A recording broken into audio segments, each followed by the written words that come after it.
yang masih belum bisa dilalui ini dari mulai Sumut ke Aceh masih putus, Banda Aceh Luk Sumawe masih putus. Korban jiwa akibat banjir bandang yang melanda Aceh dilaporkan terus bertambah. Kepala BNPB Letjen TNI Suharyanto pada Minggu 30 November siang mengungkap jumlah korban telah mencapai 54 orang, sementara 55 lainnya masih dilaporkan hilang dan 8 orang terluka. Suharyanto mengatakan masih banyak jalan di Aceh yang putus imbas banjir dan longsor. Kendati demikian, BNPB menyebutkan sudah mulai mengerahkan pasukan ke sana lebih banyak dari sebelumnya. Ia lantas menjelaskan akses jalan dari Sumatera Utara ke Aceh masih terputus. Hal serupa terjadi di lintasan Banda Aceh menuju Lok Sumawe. Kepala BNPB mengatakan Kabupaten Bener Meriah dan Subulus Salam juga masih terisolasi. Namun, meski banyak jalur darat putus, jalur komunikasi di Aceh sudah mulai terpasang. Kemudian kami laporkan secara singkat untuk Aceh, Bapak Menko, di Aceh ini sekarang juga kekuatannya sudah lebih banyak, sudah lebih full. Memang yang menonjol di Aceh ini masih banyak sekali jalan-jalan yang masih putus, Bapak Menko. Jadi yang masih belum bisa dilalui ini dari mulai Sumut ke Aceh masih putus, Banda Aceh Luk Sumawe masih putus, kemudian Gayo Luwes juga masih putus sampai Aceh Tenggara, kemudian Aceh Tengah juga masih putus, Bener Meriah masih terisolir, kemudian Subu Salam juga masih terisolir untuk Aceh.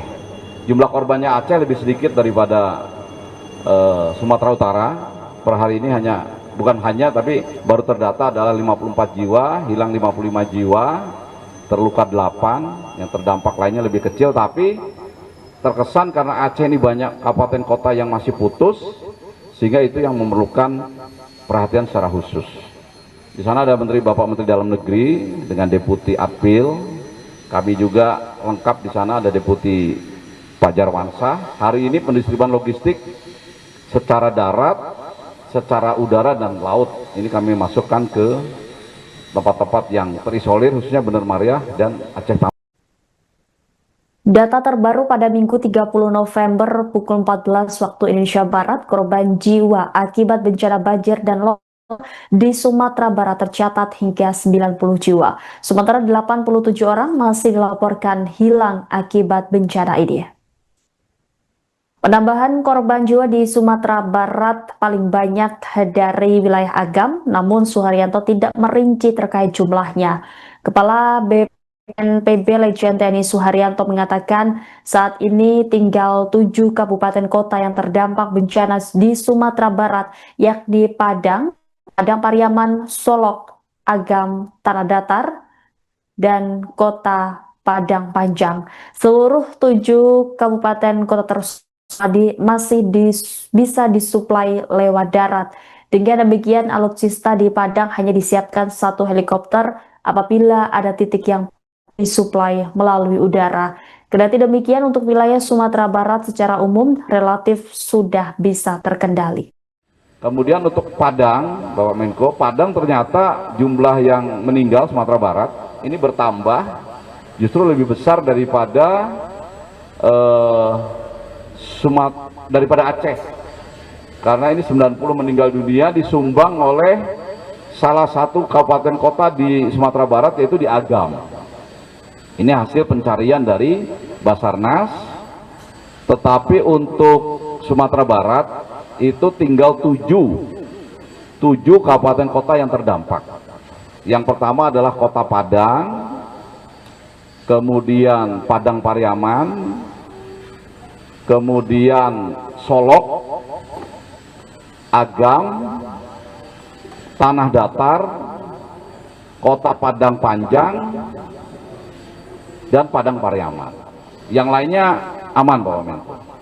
Dan dari 7 itu semuanya bisa disuplai lewat darat.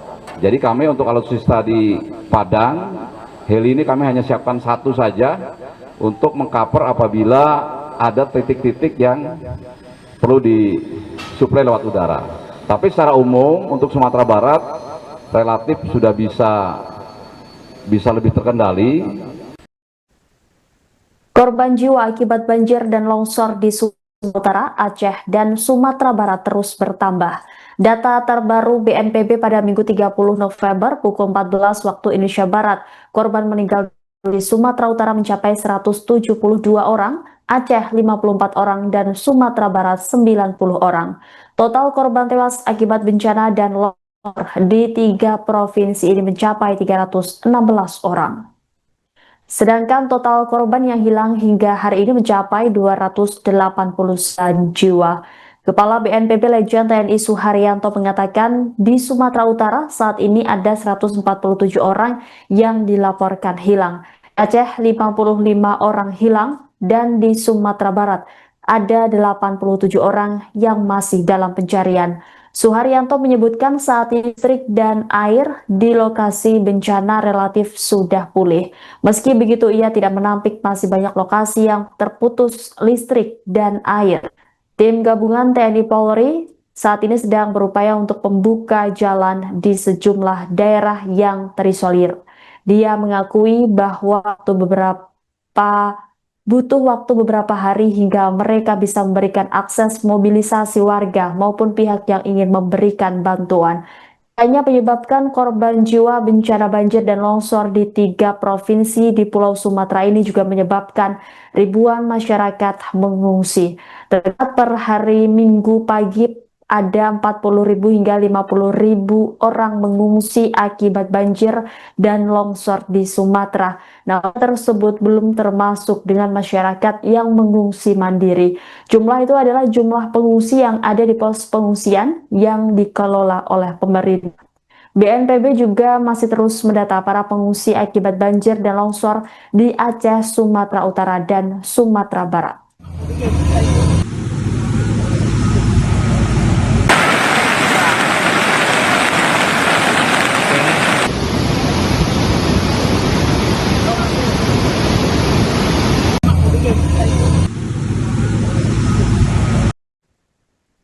Bencana banjir bandang dan longsor yang menerjang Sumatera Utara telah meninggalkan duka mendalam dengan jumlah korban yang terus bertambah. Kepala Badan Nasional Penanggulangan Bencana Suharyanto mengungkapkan data terkini yang mengkhawatirkan. Ia menyebutkan 172 orang meninggal dunia dan 147 warga lainnya masih dinyatakan hilang.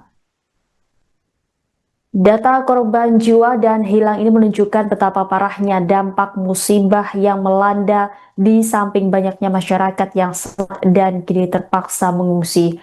Fokus utama penanganan darurat kini beralih pada upaya evakuasi, pencarian korban hilang, dan akses menuju 2 wilayah yang kini berada dalam kondisi kritis.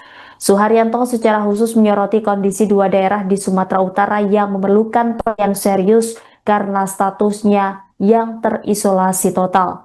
2 daerah terisolasi yakni Tapanuli Tengah dan Sibolga. Menurut penjelasannya, akses darat menuju 2 daerah vital ini terputus akibat longsoran masif. Saat ini Tapanuli Tengah praktis hanya dicapai melalui jalur udara. Sementara itu kota Sibolga yang berada di dalam Tapanuli Tengah hanya bisa dijangkau melalui jalur darat dan jalur laut. Upaya penanganan darurat difokuskan pada pembukaan jalur-jalur transportasi yang lumpuh. Suharyanto menyebutkan bahwa yang menghubungkan Tapanuli ke Sibolga masih belum bisa ditembus karena adanya longsor yang sangat panjang. Panjang ruas jalan yang tertutup longsoran diperkirakan mencapai hampir 50 km.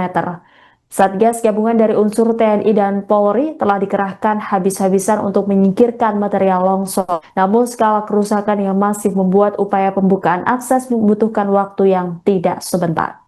Untuk wilayah Sumatera Utara, Bapak, ini ada beberapa kabupaten kota yang terdampak. Bahkan kota Medan yang merupakan ibu kota provinsi juga sempat banjir, Bapak. Tetapi per hari ini adalah hari keempat untuk Sumatera Utara, karena Sumatera Utara itu duluan yang terkena bencana Bapak. Jadi mulai tanggal 25, 26 itu hujan deras, sehingga kita masuk baru tanggal 27. Jadi kalau Bapak Menteri melihat di gambar ini relatif sudah bisa teratasi Bapak. Dari mulai Langkat, Medan, Tebing Tinggi, dan Asan ini sudah relatif, tidak perlu penanganan secara terpusat dari pusat. Nah, yang menjadi PR kita di wilayah Sumatera Utara adalah wilayah Tapanuli ini Bapak. Jadi yang terdampak ada Tapanuli Utara, ada Humbang Hasundutan, ada Tapanuli Selatan, Tapanuli Tengah, Kota Sibolga, kemudian sampai dengan Langkat. Nah, di kabupaten kota yang tadi saya sampaikan, yang sekarang masih perlu mendapat perhatian secara serius adalah 2 daerah Bapak. Yang pertama Tapanuli Tengah, yang kedua Sibolga. Kenapa ini mendapat perhatian penuh? Karena terisolir Bapak. Jadi Tapanuli Tengah ini hanya bisa dicapai lewat udara, di mana di Tapanuli Tengah itu ada Kota Sibolga. Nah, Kota Sibolga hanya bisa dicapai lewat darat dari Tapanuli Tengah dan bisa dicapai lewat laut. Inilah yang kemarin sore sempat viral di Kota Sibolga, adanya upaya mengambil logistik. Jadi kami sudah cek ke personil kami yang bisa masuk ke sana, itu mereka mengambil bahan makanan Bapak. Jadi tidak bersifat menjarah atau merusak, memecahkan kaca dan lain sebagainya, tidak, tapi dia menjarah bahan makanan. Ya mungkin mereka khawatir, takut karena tertutup dan bahan makanannya terbatas, sehingga itu yang dilakukan. Dan ini yang sebagian viral ke media sosial. Kami juga sudah memberikan penjelasan secara langsung. Mungkin Bapak Ibu sekalian kalau buka TikTok ada itu saya yang berbicara masalah penjarahan di supermarket Bapak Menko. Sebagian kalau di situ yang suka 10.000, yang 5.000 yang menghujat gitu. Jadi menghujat kami dan menghujat penanganan begitu. Tapi kami masih optimis karena yang mendukung juga masih lebih banyak daripada yang memberikan koreksi yang negatif. Tapi itu tentu saja menjadi pokok perhatian kami. Nah, untuk wilayah Sumatera Utara itu yang meninggal 172 orang Bapak Menteri. Ini masih ada yang hilang 147 orang. Kemudian yang terdampak ini cukup banyak masyarakat yang selamat dan mengungsi. Download Tribun X sekarang, menghadirkan lokal menjadi Indonesia.